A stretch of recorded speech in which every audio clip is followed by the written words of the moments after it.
Gravando? Gravando, Marquinhos? Gravando, Marquinhos. Muito bem, então eu vou trocar aqui para o monitor para a gente ver os slides. Aqui, então, a gente vai para esse momento aqui, Marquinhos. E vamos falar um pouquinho sobre... Na verdade, a gente vai dar continuidade, né, do que a gente viu na semana passada. Deixa eu só alternar aqui para ficar nessa telinha. Na semana passada, nós vimos que no século II, a igreja precisou mas dar uma resposta, né, direta para a hostilidade que eles vinham, né, enfrentando. Deixa eu só colocar isso aqui, senão a gravação não vai ficar bacana. A igreja tinha que enfrentar a hostilidade. Ela era uma hostilidade tanto intelectual, quanto religiosa e também social. A oposição religiosa, né, se combatia, né, se enfrentava com o aspecto do evangelismo. A oposição social tinha o próprio testemunho das pessoas para mostrar que, né, a religião, né, cristã daquela época era bem diferente do que eles imaginavam. Só para vocês terem uma ideia, eles imaginavam os cristãos, né? O povo imaginava os cristãos como um grupo que se reunia todo domingo, os de fora, né? Então, eles olhavam os cristãos e falavam assim: nossa, esse grupo, ele se reúne todo domingo de manhãzinha, matam uma criança chamada Jesus, comem a carne dele, ainda bebem o sangue dele, né? E eles são tão loucos que eles casam com os irmãos com as irmãs, porque como todo mundo chamava de irmão, né? Ô, irmão, tudo bem? Irmã, tudo bem? Então, do lado de fora, as pessoas achavam que os cristãos eram os canibais, eram umas coisas assim. Principalmente porque, especificamente a ceia, naquela época, somente quem era batizado podia participar. Quem não era batizado não participava. Então o culto funcionava da seguinte forma: tinha um culto. Quando chegava a hora da ceia, quem não era batizado ia embora. E quem era batizado ficava. E a ceia era a ceia normal, a que a gente tem até hoje, né? O pão e o cálice. Mas as pessoas achavam que os cristãos ficavam comendo uma criança chamada Jesus todos os domingos, assavam a criança e bebiam o seu sangue. Tem registros disso, então, né, de gente que acreditava nessas lendas. E a oposição, isso para a oposição social. Mas a oposição intelectual acreditava que a religião cristã, né, era uma religião confusa do ponto de vista de abordagem, porque eles se diziam monoteístas, mas acreditavam em uma pessoa chamada Jesus e adoravam essa pessoa como se fosse Deus, né?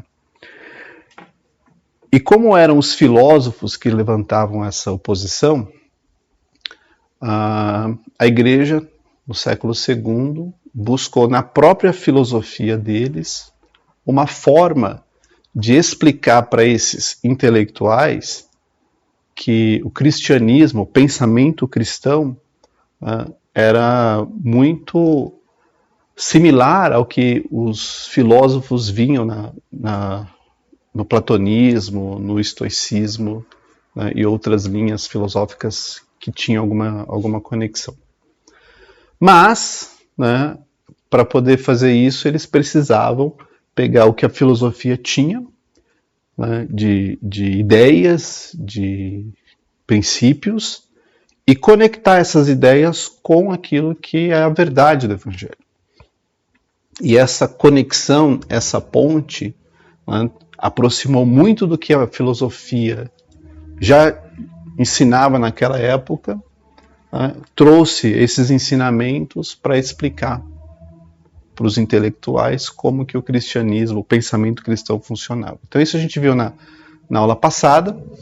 Na aula de hoje a gente vai entrar um pouco mais no detalhe de um problema que surgiu que, ok, vocês estão dizendo que vocês são monoteístas, que vocês acreditam em um só Deus. O platonismo, por exemplo, acreditava na existência de um ser supremo. Mas como que vocês explicam o fato de adorar Jesus? Porque se vocês adoram Jesus, então vocês não estão adorando um Deus, só estão adorando dois. Tá? Como que vocês explicam isso? Paramos aí, né, Marquinhos? Então vamos dar sequência para a gente avançar. Óbvio que antes da gente entrar no cerne da questão, vamos avançar aqui o próximo slide. Deixa eu ver se está tudo conectado. Não? Está. Não está? Se não está, eu avanço por aqui. Vamos ver. Aê, Marquinhos, né? O que acontece? Os filósofos, eles, como imaginavam a existência de um Deus supremo, de um ser supremo, né? Eles já tinham a ideia de que esse ser supremo tinha que ser todo-poderoso. E a igreja falou, já que é todo-poderoso, vamos chamá-lo de onipotente. Mas esse Deus, esse ser todo supremo, ele também tem que estar em todo lugar. Então a igreja falou, já que a filosofia diz que o ser supremo tem que estar em todo lugar, vamos dizer aqui dentro da igreja que ele é onipresente. Isso a gente viu na semana passada, tá? E se esse ser supremo, né, tem que conhecer todas as coisas, vamos dizer que ele é onisciente, ele sabe todas as coisas. Mas uma questão que existia também do lado da filosofia é que esse Deus, ele tinha que ser imutável, ele não poderia mudar, porque se ele mudasse, ele não era tão excelente assim, né? E ele tinha que ser impassível. Marquinhos, impassível quer dizer que não pode sentir nada. Não pode amar, não pode odiar, não pode ficar triste, não pode ficar alegre, não pode se comover, não pode ter compaixão. Porque essas características, elas não combinam com o ser supremo. Filosofia diz isso. Tá? Acontece que essas ideias, elas, por mais que elas até, né, onipotência, onipresença, onisciência explicam a questão de Deus, mas elas são filosóficas, elas não são bíblicas. Tá? O que a gente pode dizer a respeito de Deus, com toda certeza, e isso está na Bíblia, que Deus é perfeito. Certo, Paulo? Deus é perfeito. Tá?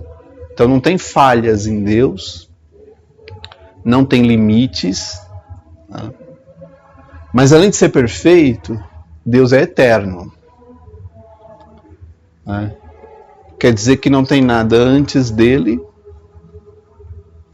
ele não vai acabar para que tenha alguma coisa depois dele. Ele vai ser eterno, sempre vai existir. E a Bíblia fala que Deus, ele é eterno. Né? Mas uma coisa extremamente importante e que às vezes eu vejo as pessoas tirarem da conta é que Deus, ele é soberano. Soberano. Tem um versículo em Isaías que diz: operando eu, quem impedirá? A soberania de Deus permite que Deus faça o que ele quiser fazer, porque ele é soberano. E não somos nós, seres humanos, que vamos dizer, não, Deus não pode amar, porque amar não é uma característica de Deus. É soberano. Né? Ele falou, né, o apóstolo Paulo menciona isso, terei misericórdia de quem eu quiser e não terei misericórdia de quem eu não quiser. Se eu não quiser ter, não vou ter e pronto, porque ele é soberano. Então, se Deus quer esquecer alguma coisa, né, se ele quer esquecer os nossos pecados, ou como um ser onisciente que sabe todas as coisas esquece. Porque, né, a Bíblia diz que ele esquece. Se ele quiser esquecer, ele esquece. Se ele quiser lembrar, ele lembra. Né? Se ele quiser estar em casa, ele está. Se ele quiser estar no trabalho, ele vai estar. Né? Então, mais importante do que a gente tentar condicionar Deus, né, a criatura tentando definir o Criador, né, nós aqui, seres tão limitados, querendo entender um ser que está acima da nossa compreensão, colocando um monte de termos e tentando explicar que não, porque Deus é assim, Deus não é assado, Deus não pode mudar. Deus é soberano. Se Deus quiser fazer o que Ele quiser, Ele faz. E quem somos nós para dizer que Ele não pode? Vocês estão me entendendo? Então, é uma coisa boa, uma coisa que fez sentido para aquela época. Mas a gente tem que tomar muito cuidado para que os conceitos a respeito do ser divino, eles não tragam para nós uma ideia um pouco distorcida a respeito de Deus. Né? Porque Deus, Ele é Deus.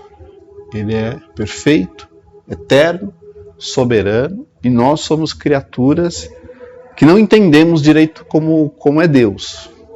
Porque Ele está tão acima da gente que nós, na nossa limitação, a gente entende menos do que imagina. E é com essa ideia que a gente segue a aula de hoje, sabendo que, olha, nós não entendemos completamente Deus.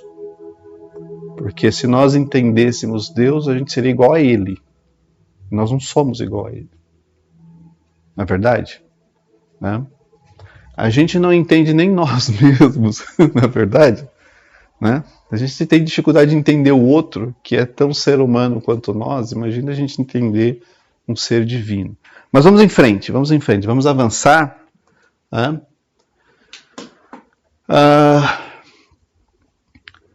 Na aula passada eu falei para vocês que não existe o termo trindade na Bíblia. Não existe. O Pai, o Filho e o Espírito Santo estão lá. Você tem o Pai, tem o Filho, tem o Espírito Santo.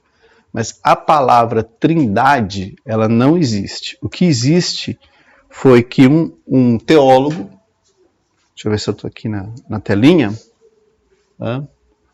um teólogo chamado Tertuliano, aqui é século II, ele criou a palavra trindade para se referir a Deus.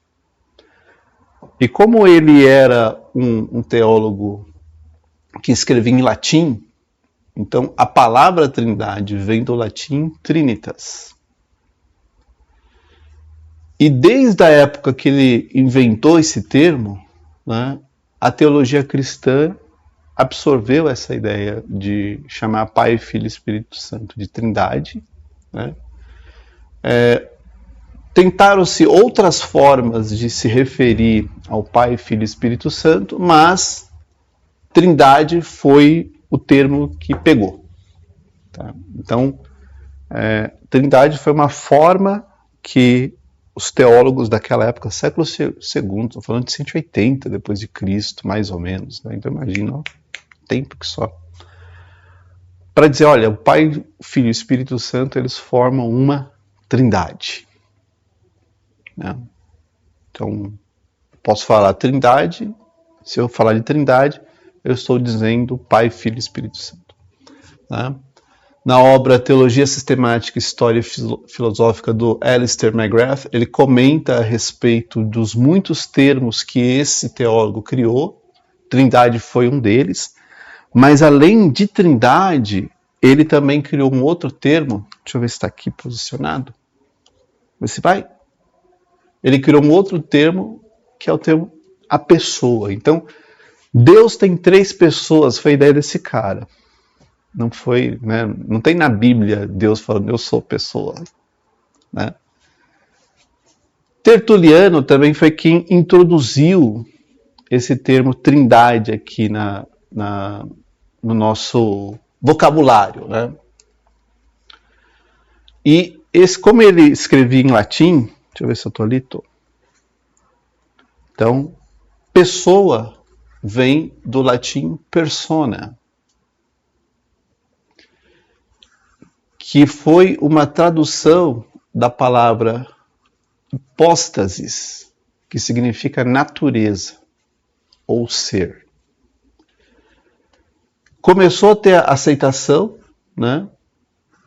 E esses estudiosos, eles têm debatido exatamente o que esse cara quis dizer quando falou que Deus se manifesta em 3 pessoas. Porque ele falou, olha, Deus tem 3, a trindade representa 3 pessoas. O que ele quer dizer com 3 pessoas. Vamos avançar para o próximo slide? Deixa eu ver se avança aqui. Né? O termo persona significa literalmente uma máscara. Olha lá. Que era usado por um ator na tragédia grega. Então, essa ideia de pessoa ou persona, a original é máscara. Naquela época, os atores usavam máscaras para permitir que a audiência entendesse qual dos personagens da peça que eles estavam interpretando, porque um ator podia fazer mais de um papel numa peça, numa tragédia grega. Então, para saber quem era o personagem da vez, eles iam e colocavam uma máscara. Aí falou assim, ele está fazendo o vilão. Aí ele saía de cena, colocava outra máscara, voltava, era o mesmo ator, só que com outra máscara. E aí falou assim, esse aqui agora é outro personagem, porque deu para ver. Era o mesmo ator fazendo mais de um papel. Por essa razão, o termo persona adquiriu um novo significado que tinha relação com o papel que alguém representava. É bastante provável que Tertuliano tenha pretendido, seus leitores entendessem a ideia de uma substância 3 pessoas, ou um ator 3 pessoas, como algo que significasse que um único Deus desempenhava 3 papéis distintos, embora estivessem relacionados no grande drama da redenção humana. Então, a ideia de definir Deus como persona, ou como pessoa, era para dizer o seguinte, olha, é tudo mesmo Deus. Só que ora ele é Espírito Santo, ora ele é Filho, ora ele é Pai, mas é o mesmo ator, digamos assim. Aqui, de novo, século II.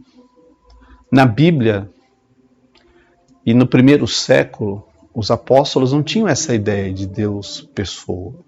Isso aí surgiu depois. Surgiu nessa tentativa de explicar para os de fora e até para os de dentro como que a gente adora um único Deus, sendo Jesus, Filho, Espírito Santo, Consolador, o Pai, tudo sendo Deus. Então, essa foi a primeira tentativa. Então eles disseram o seguinte, pensa que é um ator com 3 máscaras. Né? Só que essa ideia tem problemas, né? Porque quando você está falando que é único, quer dizer então que na cruz era Deus com a máscara de filho,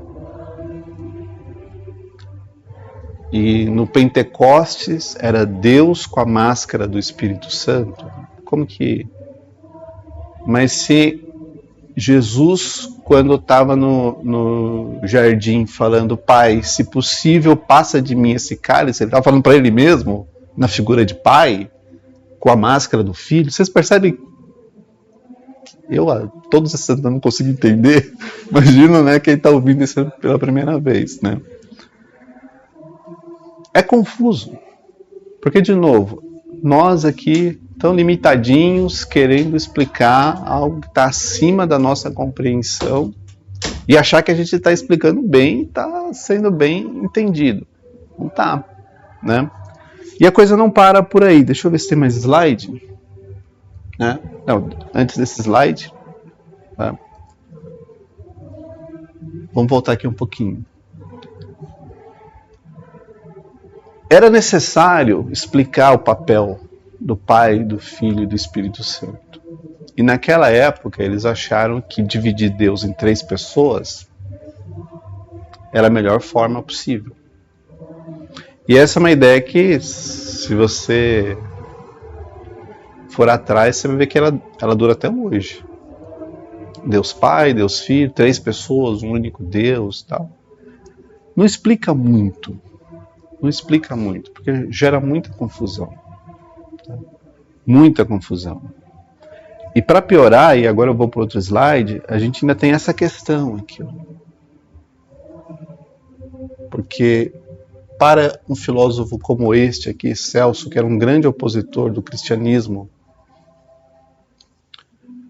os cristãos estão falando que eles adoram um único Deus, mas eles também adoram um homem, né, que apareceu não faz muito tempo e colocam esse homem na mesma posição de Jesus. E a pergunta que fica, Marquinhos, como que a gente resolve essa questão? Tá? Então segura o problema da pessoa aí, porque para a gente resolver esse problema da pessoa, a gente tem uma questão aqui. Ó. Se nas tradições filosóficas Deus é imutável e impassível, como que ele conversa com a sua criação? Se ele é um ser que está aqui, a criação está ali, acontecendo, e ele está desconectado dela. Os teólogos do segundo e do terceiro século tinham esse desafio. Eu preciso dizer que Jesus é Deus, mas eu não posso ter dois deuses. Porque se eu disser que eu tenho dois, nós somos politeístas e idólatras como todo o restante. Então eu preciso chegar numa solução que diga, olha, eu tenho um único Deus. Não posso ter dois. Mas eu adoro Jesus. E adoro o Pai. Marquinhos, tem que chegar numa solução, hein, Marquinhos? E aí eu acho que eles deram bastante sorte, porque na filosofia, né, existe um conceito do logos, o logos divino, que é aquilo que imagina, Deus está aqui, a criação está aqui e o logos está aqui no meio. Então não é o Deus que fala com a criação, é o logos que fala com a criação. Na filosofia tem isso. E aí os filósofos, os cristãos teólogos deram uma sorte danada, porque se a gente avançar aqui, né, deixa eu ver se vai. Não foi.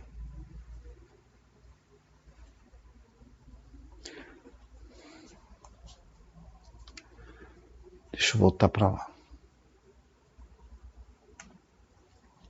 Vamos ver se vai.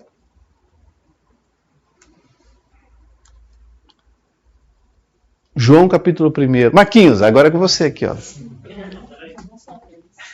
João capítulo 1, versículo 1. No princípio, está aqui em português, Marquinhos, caso verdade, caso eu erre em cima, eu tenho a colinha aqui embaixo. No princípio era o verbo estava com Deus e o verbo era Deus. E no grego, o verbo é o logos. Então eles pegaram esse texto, que está em João capítulo 1, e falaram, olha, o nosso logos, que é Jesus, é esse logos que os filósofos falam, que conversa com a criação. Então, está tudo certo. Então, por que ele é divino?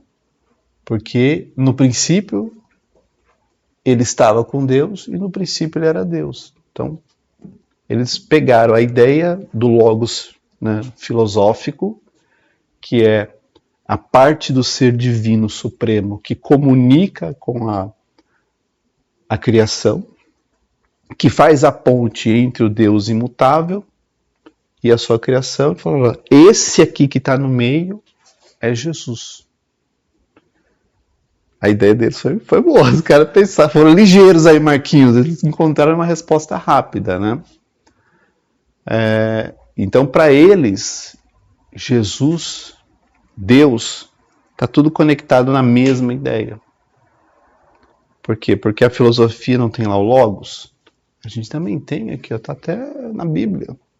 Então eles usaram essa ideia para justificar que a pessoa de Jesus é o logos que os filósofos tinham como a conexão entre a criação e o Criador.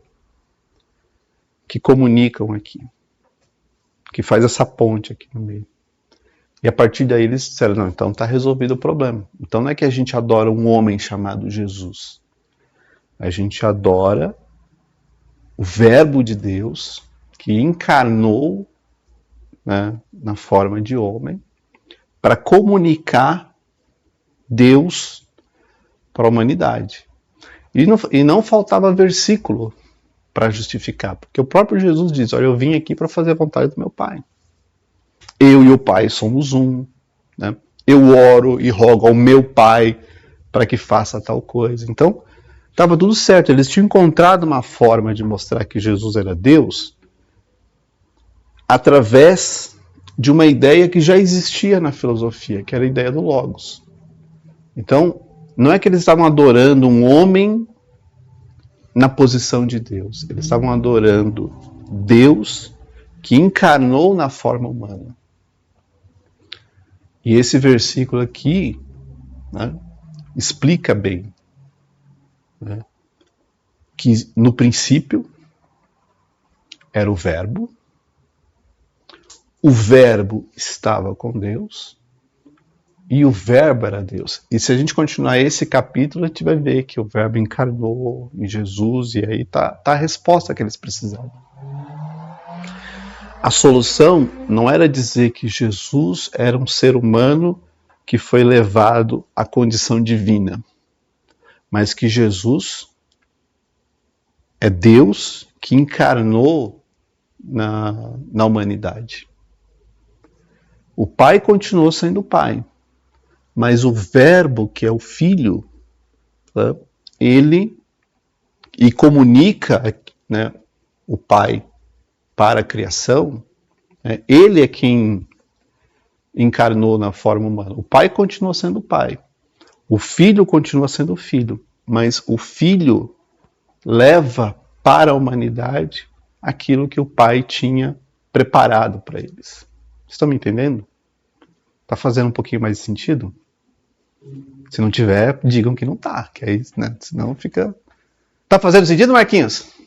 Pelo menos um pouquinho? Então, a solução encontrada é: nós temos Deus, mas eles têm papéis diferentes. Eles têm papéis diferentes. A gente tem o Pai, a gente tem o Filho. Né? Se você imaginar, por exemplo, quem é o cabeça da igreja? É o Pai ou é o Filho? O Filho. Não é Jesus que é o cabeça da igreja? Cristo é o cabeça da igreja? Né? E quem é o Consolador? É o Pai, o Filho, o Espírito Santo. Então, no final, o que a gente percebe é que os três, com essa característica divina... Deixa eu só clicar aqui em continuar, senão a Ana ali perde a conexão e não consegue me ajudar com essas transições. O Pai, o Filho e o Espírito Santo, eles têm papéis diferentes ao longo da nossa jornada como humanidade. E aí eles começaram a perceber, então o Filho... A humanidade caiu, gente, a humanidade caiu. Jardim do Éden, pum, caímos ali. Mas o desejo de Deus não era ter uma humanidade caída, era ter uma humanidade redimida, recuperada daquela queda. E o Pai, o Filho e o Espírito Santo, eles se organizaram para recuperar ou redimir essa humanidade caída. Cada um exercendo, né, um papel dentro desse plano. Então, o Pai prepara a nação de Israel, separa essa nação de Israel, separa uma tribo, Judá, separa uma família, a de Jessé, separa uma raiz, a de Davi. Dessa raiz ele vai tirar uma pessoa, né, que vai, né, levar o Evangelho, e essa pessoa é Cristo encarnado, que vem de toda essa linhagem. O Filho vem e comunica tudo aquilo que é o desejo do Pai. E ele fala, eu não vim para fazer a minha vontade. Eu vim para fazer a vontade do Pai. Né? E agora o Pai vê o Filho aqui na Terra trazendo a mensagem que eles tinham combinado na eternidade de trazer. Assim, ó, você vai falar para essa humanidade que eu amo essas pessoas de tal maneira que eu dei para eles você, para que eles, né, não pereçam, mas tenham a vida eterna, voltem para aquela condição. Então Jesus veio comunicar essa mensagem que eles tinham combinado lá na eternidade. Só que Jesus não ficaria aqui a vida toda, porque o plano dele era morrer e voltar, ressuscitar e voltar para o Pai. E ele falou, eu preciso que isso aconteça para que o Pai envie o Consolador em meu nome, para que este Consolador lembre vocês de todas as palavras que eu tenho ensinado para vocês. E aí o Filho volta, o Espírito Santo desce, e ele não desce para ficar personificado, né, numa pessoa. Ele desce para habitar dentro de cada um de nós. Então você vê Deus falando, o Pai falando com a humanidade, o povo de Israel, né? Jesus andando nessa terra, comendo a nossa comida, cuidando da família dele e ensinando as pessoas. Então já não estava mais no reino, estava aqui pisando nesse chão, e agora tem Deus habitando dentro de você através do Espírito Santo.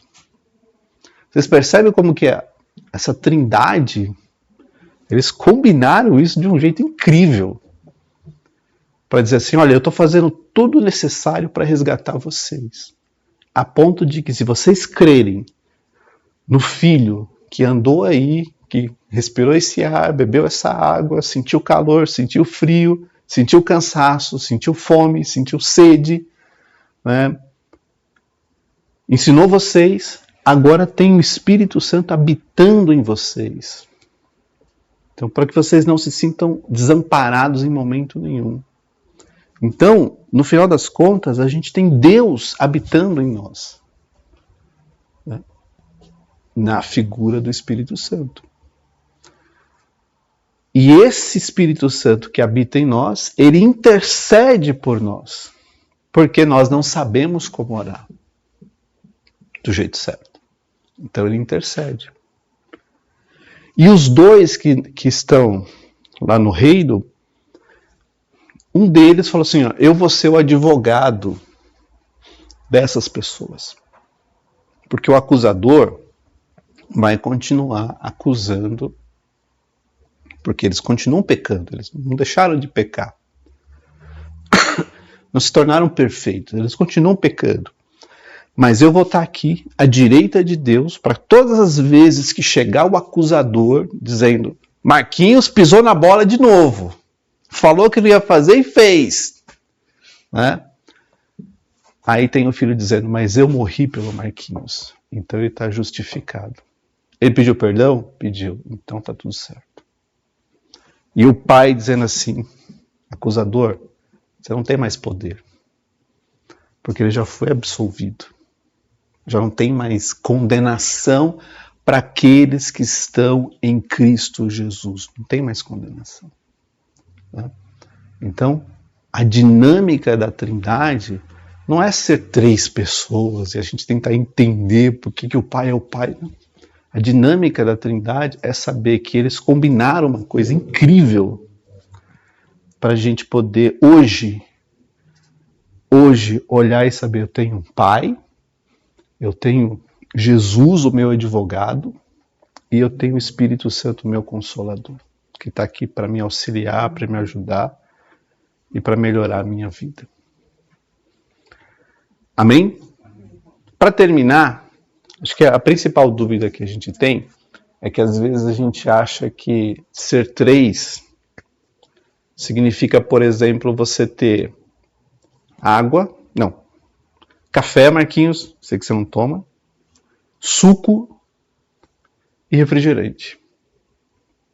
E você pensa, os três são bebidas. Os três são líquidos. Mas o café não é igual ao refrigerante. E o refrigerante não é igual ao suco. Então eles não são iguais. Eles são diferentes. O café você bebe quente. A água você pode, né, o suco você pode beber ele mais natural. O refrigerante é mais gostoso gelado, não é verdade? Então eles não são iguais. E aí a gente vai levar, tá bom, mas como que eu explico que eu tenho Pai, Filho e Espírito Santo e não três deuses diferentes? Como que explica, Marquinhos? Próxima aula! Muito bem, que Deus abençoe vocês. A gente continua então na próxima aula. Vou terminar aqui a gravação.